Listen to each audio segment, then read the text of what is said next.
நிக்கிலனோட குக்கிங்கில் அடுத்து நீங்கள் பார்க்க போகிற ரெசிபி பான் ஷாட்ஸ், அதாவது வெத்தலையில் செஞ்ச ஒரு மில்க் ஷேக்.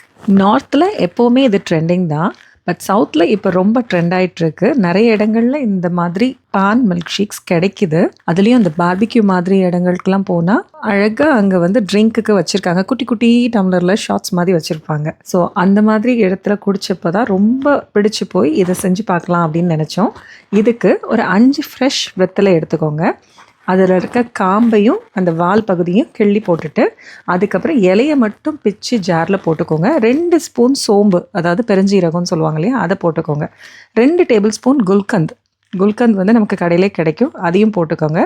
அது கூட ஒரு 3 ஸ்கூப் ஐஸ்கிரீம். ஆக்சுவலாக 3 ஸ்கூப் போட்டால் பத்தலைன்னு சொல்லிட்டு நாங்கள் திரும்ப இன்னொரு ஸ்கூப் போட்டோம். ஸோ நீங்கள் போடும்போதே 4 ஸ்கூப்பாக கூட போட்டுக்கோங்க. அதுக்கப்புறம் பால் வந்து 1.5 கப் சேர்த்துக்கிட்டோம். ஆக்சுவலாக இது கூட தேங்காய் சில்லு கொஞ்சம் சேர்த்துருந்தோம். ஒரு பெரிய தேங்காய் சில்லு எடுத்து குட்டி குட்டியாக கட் பண்ணி அந்த பின்னாடி இருக்க ப்ரௌன் கலர்லாம் ரிமூவ் பண்ணிவிட்டு அதையும் சேர்த்துருந்தோம்.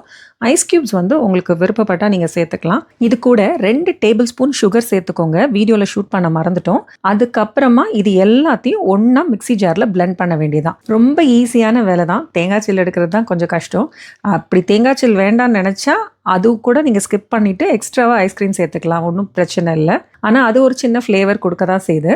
ஆக்சுவலாக நாங்கள் திறந்து பார்த்தப்போ எங்களுக்கு க்ரீன் கலரே இல்லைன்னொடனே கொஞ்சம் டல்லாக தெரியுதே அப்படின்னு சொல்லி ஒரு ட்ராப் ஃபுட் கலர் மட்டும் சேர்த்தோம். ஆப்ஷனல் தான், கட்டாயமே கிடையாது. பார்க்க அழகாக இருக்குங்கிறதுக்காக மட்டும்தான் சேர்த்தோம். அரைச்சதுக்கப்புறம் அதை ஒரு கிளாஸில் மாற்றி குடிக்க வேண்டியதுதான். தம்பி அப்படியே குடிச்சாப்புல. ஆனால் கொஞ்சம் அதில் இருக்கிற, ஏன்னா தேங்காய் சேர்த்துருக்கோம் இல்லையா, கொஞ்சம் திப்பி திப்பியாக இருக்கும்.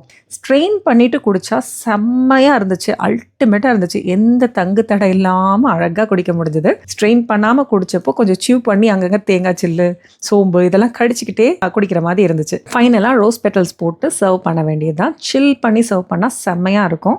மஸ்ட் ட்ரை, மிஸ் பண்ணிடாதீங்க.